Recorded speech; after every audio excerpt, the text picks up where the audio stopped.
आ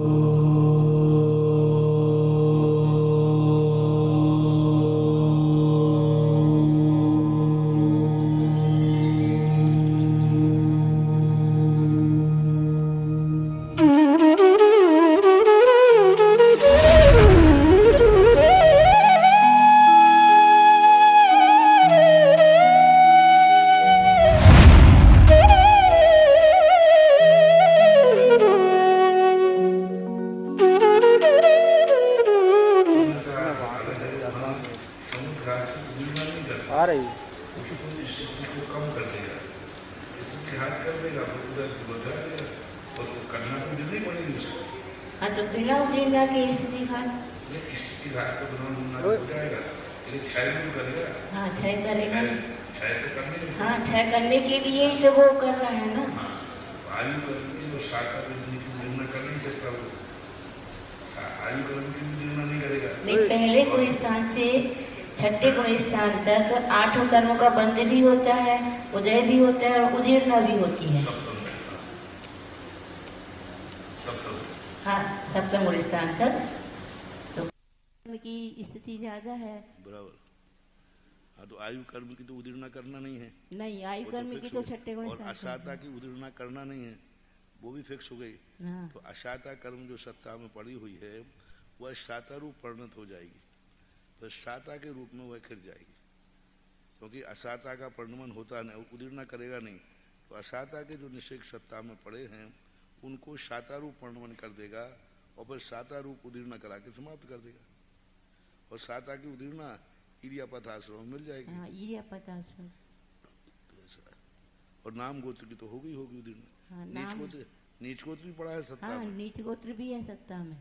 हाँ 85 प्रकृतियों की सत्ता है वहाँ पर, 12 के उदय में से नीच गोत्र है, अशाता है, साता है, ये सब प्रकृतियां हैं उसमें। नाम कर्म की सारी अशुभ प्रकृतियां पड़ी हैं सत्ता में।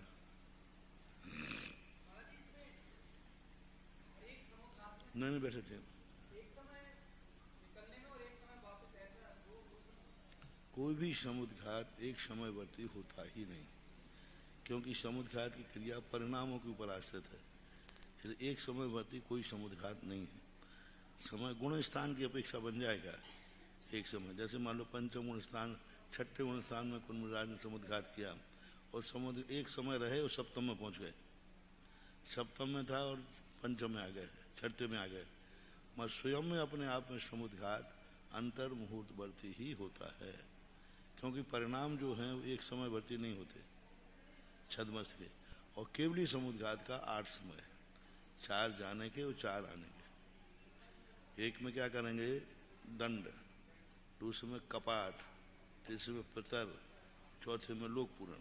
तो लोक पूरण के 2 समय, एक जाने का फिर एक लौट, लोक पूरण के 2 समय, फिर पितर के भी 2 समय, कपाट के भी 2 समय, दंड के भी 2 समय। जिस प्रक्रिया से गया है उसी प्रक्रिया से लौटेगा, तो 8 समय कम से कम लगेंगे।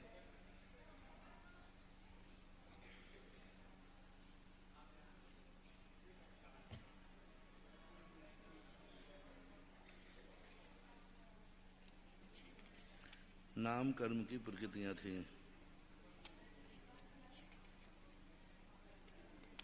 कौन सा प्रश्न है? नाम कर्म के कितने भेद हैं? 93। सबसे बड़ा इसका है,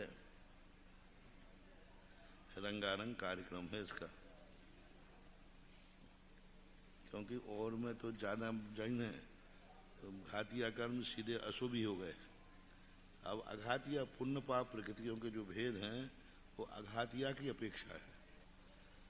जैसे वेदनी है, तो वेदनी में भी साता, गोत्र है तो आयु है तो पुण्य और पाप उसमें दोनों है। नरक आयु को छोड़कर 3 पुण्य है,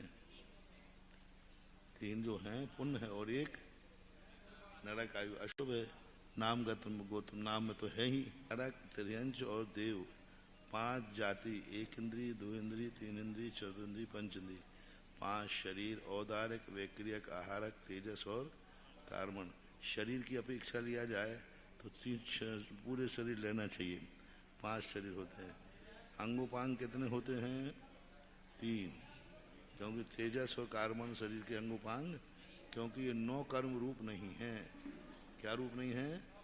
9 कर्म रूप नहीं है, कर्म रूप है। इसलिए शरीर 5 है, अंगोपांग 3 है। ये विशेषता ध्यान रखना। और क्या है? बंधन 5 बंधन, औदारिक बंधन, वैक्रियक, आहारक और तेजस। और 5 शरीर हैं तो बंधन भी 5 हैं, तो संघात भी 5 है। अब बंधन और संघात क्या है? आगे दे रहे क्या? ये आ रहे हैं? हाँ, तो फिर वहीं पढ़ लेंगे, अभी पढ़ ले रहे। तो इसमें हो गया। और संस्थान कितने हो गए? 6, समचतुर संस्थान, नेग्रोध परिमंडल संस्थान, कुब्जक संस्थान, स्वाति संस्थान, पामन संस्थान और कुंडक संस्थान। 6 संगनन हो गए। पढ़ो।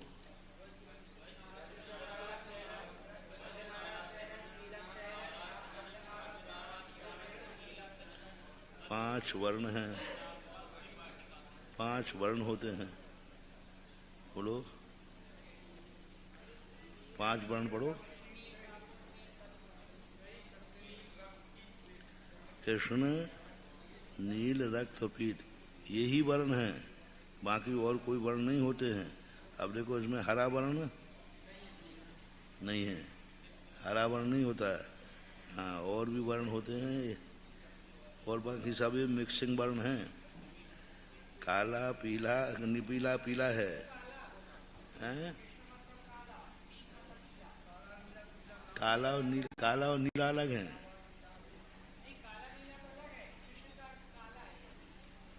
हाँ, काला नीला, तो काला नीला अलग है, लेकिन हरा शब्द नहीं दिया।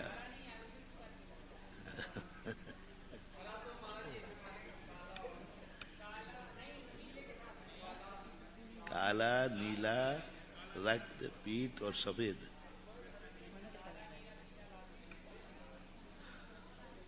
ये रसों में अलग अलग हैं, ये वर्ण की व्यवस्था है।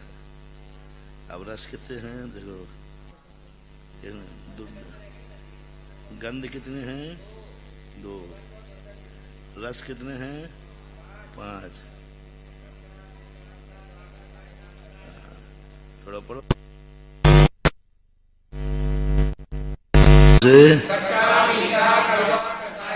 अब देखो, अब ये जो 5 रस है ना, तो ये 5 रस अलग हैं और वो 6 रस अलग हैं। हाँ, ये 4 के वो जिह्वा इंद्री के विषय हैं। वो हैं, तो रसी 7 है, रसी 7 है। फिर किसमें? नहीं, हरी एक जुड़ जाती है। हरी रसी 6 रसों में एक हरी जुड़ जाती है, तो 7 हो जाती। इसलिए उसका नाम रसी है। इसलिए अलग ना है। 3 इक्षुरस और 3 गौरस। गौरस दूध, दही, घी, तेल, मीठा नमक, मीठा और नमक, ये इक्षुरस कहलाते हैं। इक्षुरस का अर्थ है वनस्पति से, पृथ्वी से बनते हैं। कहने में याद है 2 रस, इक्षुरस और गौरस। गौरस है वो खाने में आते हैं, ये खाने वाले रस नहीं है। तेल इक्षुरस में आता है। तेल जो है वो इक्षुरस में आएगा। कौन सा? तेल नहीं, तेल इक्षुरस। तेल, मीठा और नमक, ये इक्षुरस है। और अब देखो, यहाँ पर ये रस जो है, कड़वा रस नहीं दिया इसमें। अब उन 6 रसों में कड़वा नहीं दिया, क्योंकि कड़वा किस में जाएगा? हरी में। हरी, कड़वी हरी होती है, और क्या होती है? अब इसमें रस में खट्टा रस किस में जाएगा? हरी में। हाँ, सब हरी में चले जाएंगे, पर 6 रसों में हरी नहीं है। 6 रसों में हरी नहीं। मीठा ठीक है, खट्टा मीठा कड़ुआ चल पड़ा, ये है खट्टा मीठा कड़ुआ चल पड़ा, ये 5 रस है। खट्टा मीठा कड़ुआ कसायला। मीठा शब्द का जो शब्द है, अब इसके बहुत अर्थ हैं। जैसे किसी ने मीठे का त्याग किया है तो मधुर रस का कारण मूलाचार में आया मधुर रस। अब मधुर रस में तक है, नमक भी मधुर रस में आएगा, मीठा भी मधुर रस में। मधुर यानी जो स्वाद बनाने वाले हैं वे मधुर रस। अब मधुर रस का त्याग किया तो नमक का भी त्याग हो गया।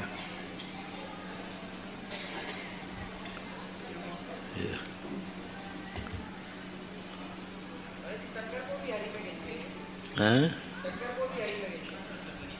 शक्कर हरी में नहीं आई, रस से बनती है लेकिन हरी नहीं है। सभी चीज हरी, रोटी भी हरी से बनती है। कौन सी चीज है बिना हरी के? दाल भी हरी से बनती है, तो कोई चीज बची नहीं।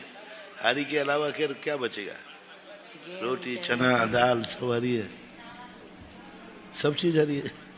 पर हरी का अर्थ है हरे, तो उसमें अनंत काय जीव होते हैं, तब वो हरी संज्ञा को प्राप्त है। और वो सूखने के बाद हरी नहीं, फिर वो वनस्पति में चले जाते।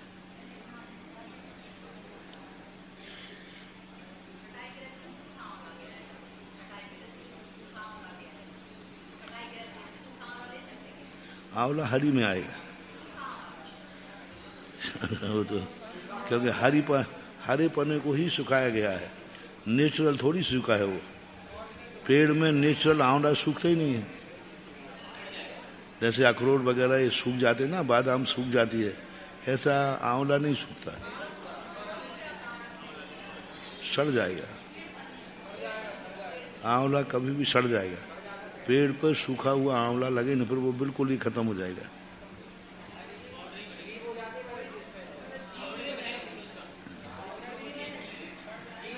इसलिए खाने की चीज अलग है और रसों की चीज अलग है।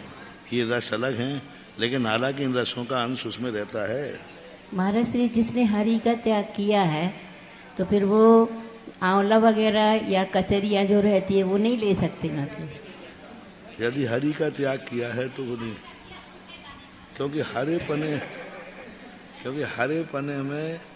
पने में सुखाया गया उनको। फिर तो हर चीज की चिप्स बन जाएगी, आलू की भी, एप्पल की भी, केले की भी, सबकी बना लो। फिर वो यही तो मुख्तार साहब यही तो कहते थे, आलू को सुखाने के बाद चिप्स बनाने में क्या बाधा है? वो गड़ंत नहीं रहा, वो सूख गया।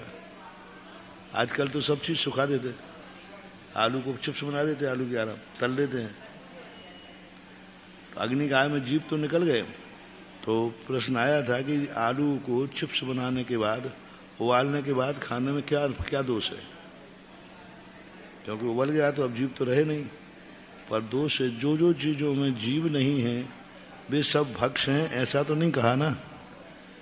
जीव के कारण ही अभक्ष है, ऐसा नहीं। कितनी चीजें हैं जिनमें जीव नहीं है फिर भी अभक्ष है।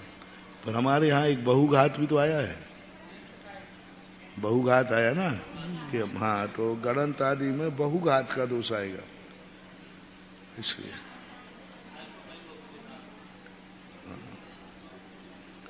अब वहां से रत्नगंज साबकाचार्य से ही बहुत सारे प्रश्न थे। नामानी वो आया ना, करीर श्लोक है,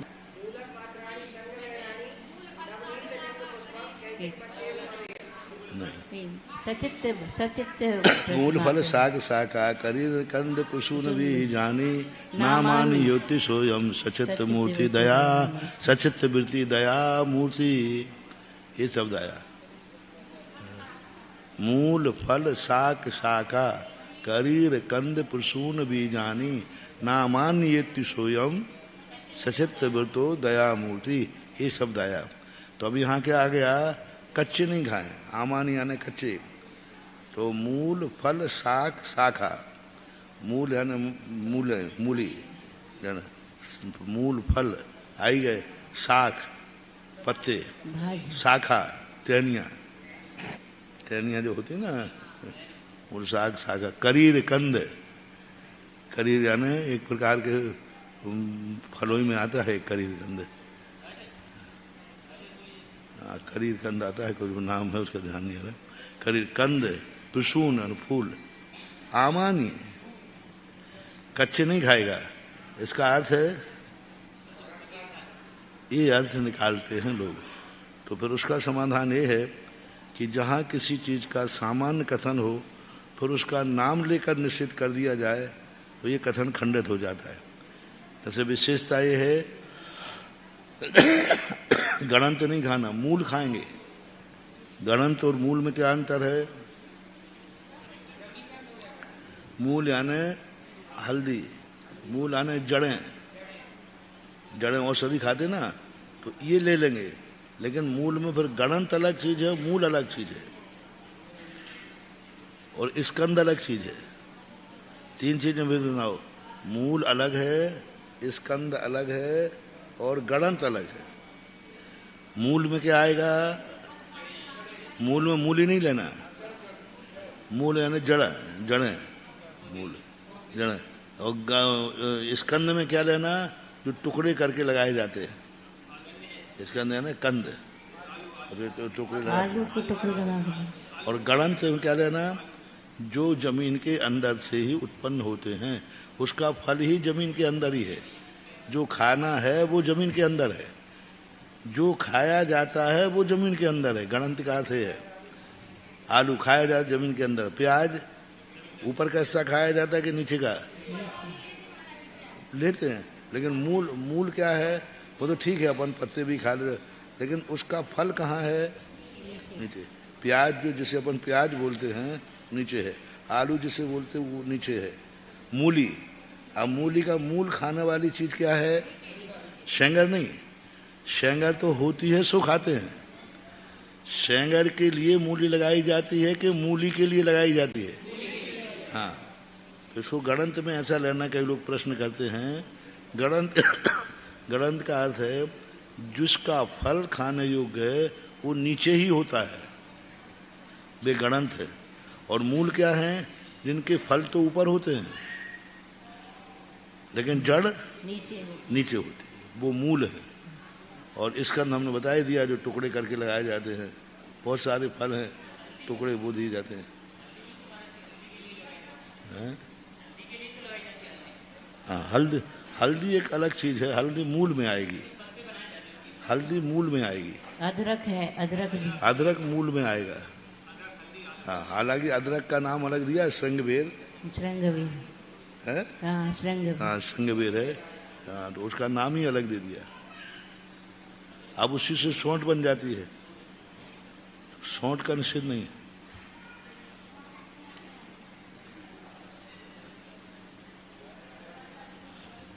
और फिर दूसरा नाम आता है औषधि में। औषधि में मर्यादा का उल्लंघन भी होता है, तो औषधि में उसको क्षम्य कर दिया जाता है।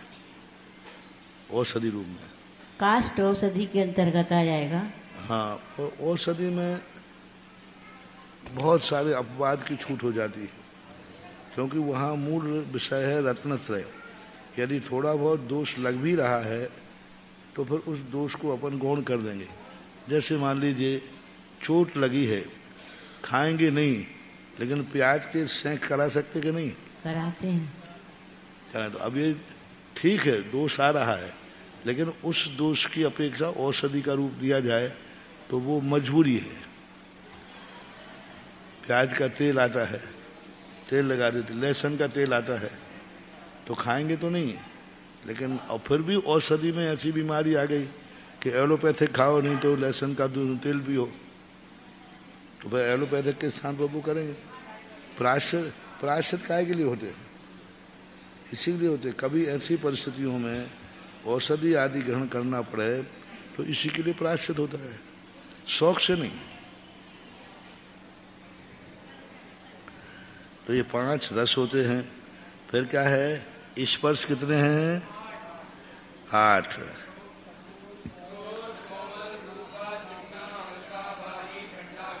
हाँ, ये ठीक है, सब जानते ही हैं, समझदार हो। आनुपूर्व, आनुपूर्व जो है वैसे आन पूर्व शब्द दिया आनुपूर्वी शब्द है, लेकिन चल जाएगा आनुपूर्व। नरक आनुपूर्वी, देव आनुपूर्वी, त्रियंच आनुपूर्वी और मनुष्य आनुपूर्वी। आनुपूर्वी से क्यों कहते हैं? आनुपूर्वी शब्द से कहते हैं कि दो अर्थ हैं आनुपूर्वी के।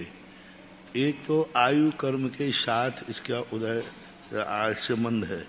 जिस आयु का उदय है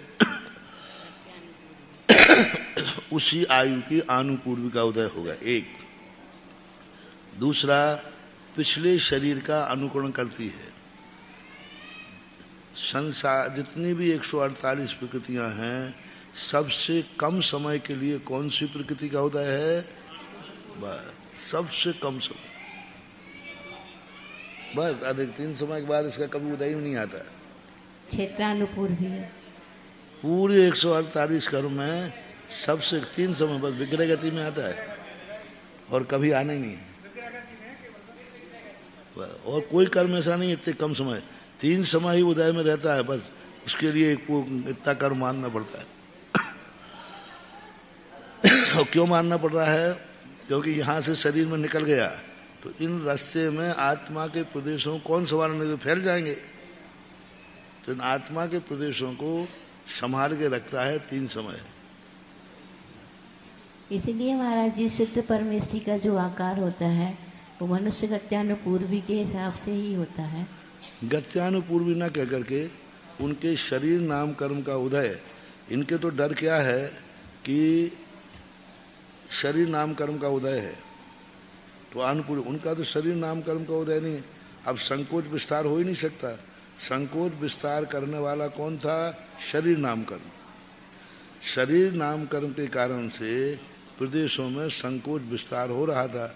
अब उनका शरीर नाम कर्म ही रहा तो ना तो संकोच होगा और ना विस्तार होगा। नहीं तो पहले यही हो गया ना, उनके शरीर का जो आकार था। पर आनुपूर्वी से नहीं हुआ, वो आनुपूर्वी का तो उदय ही नहीं है। लेकिन जब वो जाएंगे ना एक समय के लिए, तो वही आनुपूर्वी मतलब जो आकार बन गया है उसी आकार को लेकर के जाएंगे ना। जाएंगे, पर कर्म का उदय नहीं मान के वो स्वभाव मान लेना चाहिए। किंचित न्यून का अर्थ क्या होता है? जो शरीर की पोल वगैरह हैं, ये सब जैसे है तो इकट्ठी हो गए, कान है इकट्ठा हो जाएगा, ठोस हो जाएगा, ठोस ठोस हो जाएगा, नाक अपना ठोस हो जाएगा, कान अपना ठोस, आकार रह जाएगा पर ठोस हो जाएगा। हाँ, छोटा बनाएगा ही आएगा। हाँ, बस छोटी हो जाएगी। महाराज जी किंचित उनमें छिद्र खत्म हो जाएंगे,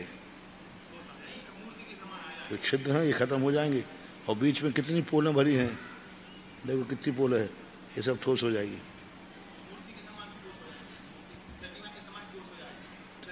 हाँ, प्रतिमा के समान ठोस हो जाएगी। महाराज जी किंचित ऊन में कितना होता है ये नहीं प्रमाण, ऐसे समझ में नहीं आता। किंचित ऊन हो जाता है, किंचित कम, तो किंचित ऊन में यही जो पोल जैसे ये बैठे थे शरीर, अब ये खाली है कि नहीं, तो ये चिपक जाएंगे ये। और यहाँ पे जो पोल भरी पड़ी है ये नहीं, तो वो तो वैसा खाली है। आकाश के प्रदेश, वो आत्मा के प्रदेश चिपक जाएंगे, बस एक दूसरे प्रदेश से चिपक जाएंगे, आकार यही रहेगा। जैसे कान है ये बीच में खाली है, ये ठीक है, ये सब ठीक हो, ये ठोस हो जाएगा। आत्मा के यहाँ का प्रदेश यहाँ के प्रदेश में अंतर है कि नहीं, खाली है कि नहीं, तो ये खाली नहीं होकर ये हो जाएगा। अब जैसे उंगलियां हैं, अब ये बीच में खाली है कि नहीं, ये उंगलियां पूरी इकट्ठी चिपक जाएंगी, आकार रहेगा यही। पर आत्मा के प्रदेश जो बीच में खाली दिख रहा है ना, ये खाली बना नहीं होगा, यूं चिपक जाएंगे। तो ऊन में बस यही कहते हैं ऐसा हो जाता, बाकी ऐसा प्रमाण से समझ में नहीं आता कि कितना नील हो जाता है। किंचित नून का है बस, किंचित नून।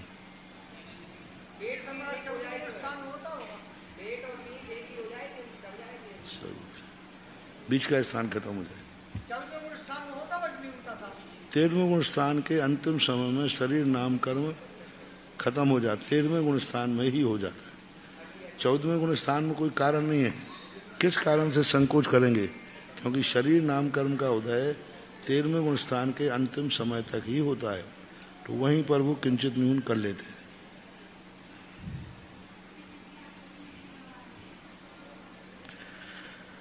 तो इस प्रकार से आनुपूर्वी हो गया। एक लघु कर्म एक उपघात कर्म।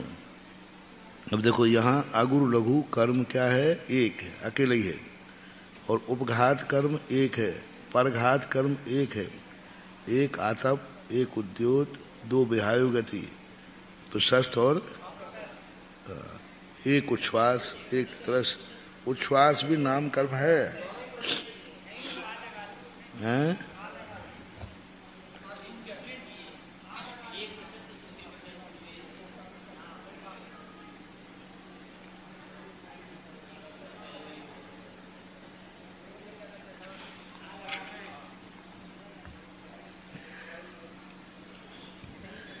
एक उच्छ्वास है, एक तरस है, एक स्थावर है, एक बादर, एक सूक्ष्म, एक पर्याप्त। अब यहां विशेष रखना, पर्याप्त नाम कर्म का उदय है। तो पर्याप्त नाम कर्म के उदय में एक उच्छ्वास नाम कर्म अलग है और उच्छ्वास नाम की पर्याप्ति अलग है। अब इनमें क्या अंतर करोगे? पर्याप्तियां कितनी हैं? 6 पर्याप्तियां होती हैं, लेकिन कर्म कौन सा है? एक। पर्याप्त नाम कर्म एक है। अब वो 6 जो पर्याप्तियां हैं ये नाम कर्म नहीं है।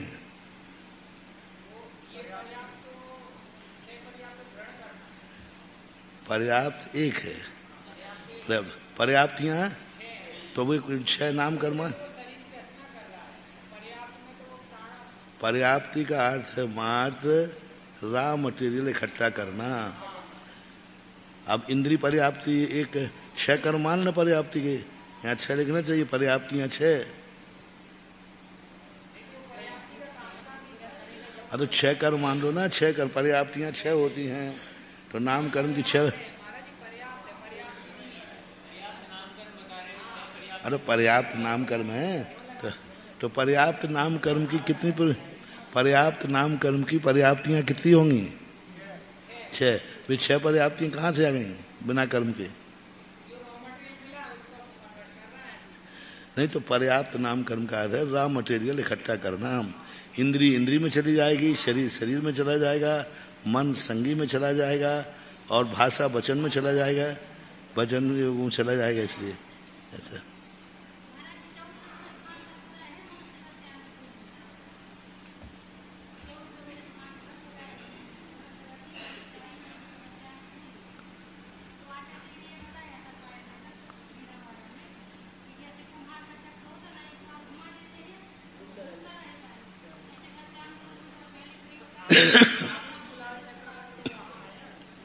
नहीं, उसका उपयोग कहाँ है? 3 समय के लिए बस। अब जो सामान बना रहता है उसका कोई उपयोग नहीं है।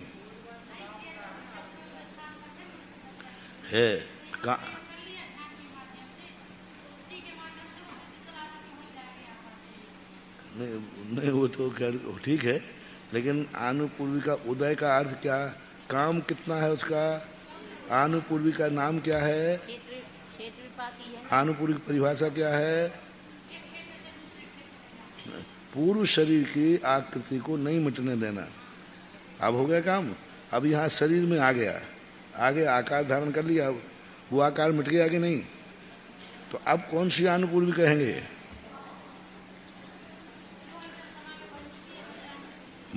मनुष्य से देव गया, तो आनुपूर्वी कौन कहेंगे? कौन सी? मनुष्य गत्यानुपूर्वी जी।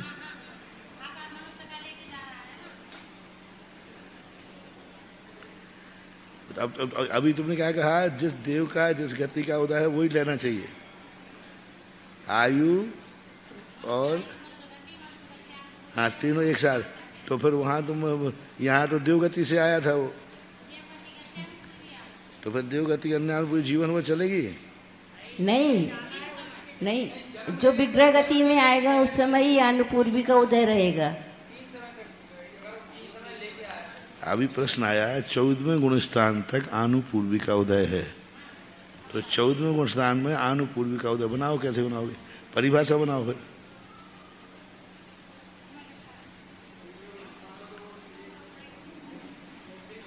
कोई जीव देवगति से आया है तो उस देवगति से यहाँ आया है, तो उसकी आनुपूर्वी कौन सी रहेगी?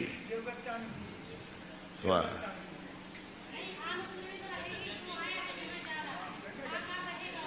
हाँ ये बोलो ना फिर, यहाँ कोई देवगति से आया है तो मनुष्य गत्यानुपूर्वी ही उदय में रही, क्योंकि ये नियम है जिस गति में जा रहा, आयु में जा रहा है, आयु गत्यानुपूर्वी और शरीर ये सब वही वही रहेंगे।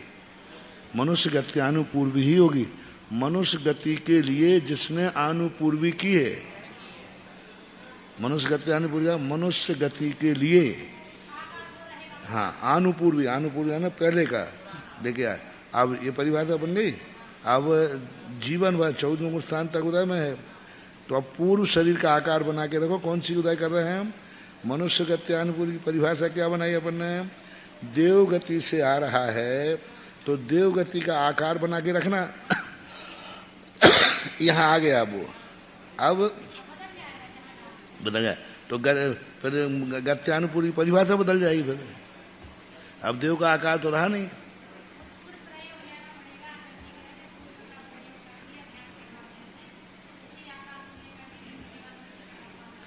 गत्यानुपूर्वी का कोई काम देखने में नहीं आ रहा। 3 समय तो स्पष्ट, 3 समय में तो बाधा नहीं जा रही। सिद्ध से लागे जाने के समय तो वो तो स्वभाव से हो गया उनका शरीर गत्यानुपूर्व में। गत्यानुपूर्व में यहाँ जब रास्ते में आ रहा था तब ऐसा ठोस नहीं हुआ था। वहां तो जो आकार था, यहाँ के किंचित नून पने का बात यहाँ नहीं कही,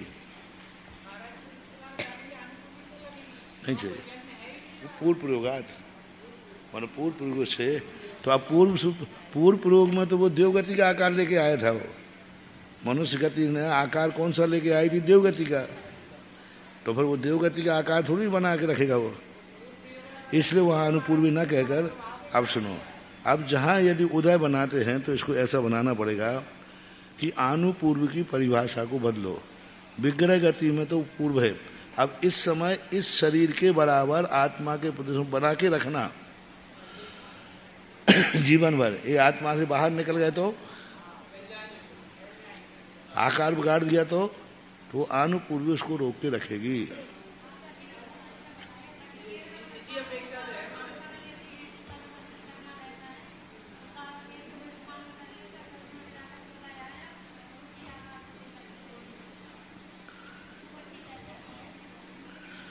विचार नहीं है उसमें, क्योंकि अनुपूर्वी की परिभाषा में अंतर लाना पड़ेगा, अन्यथा नहीं बन पाएगा।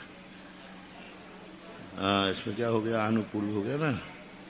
अब एक शुभ नाम कर्म एक है अशुभ, शुभग, दुर्भग, दुस्वर, सुस्वर, आदे, अनादे, यशा कीर्ति, अयशस कीर्ति और ये तीर्थंकर नाम। ये कितने हो गए? 93 प्रकृतियां रटना है, याद करना है। 8 कर्मों की उत्तर प्रकृति, 148 कर्मों की नाम तो याद होना ही चाहिए। गति नाम कर्म किसे कहते हैं? चलो समय पे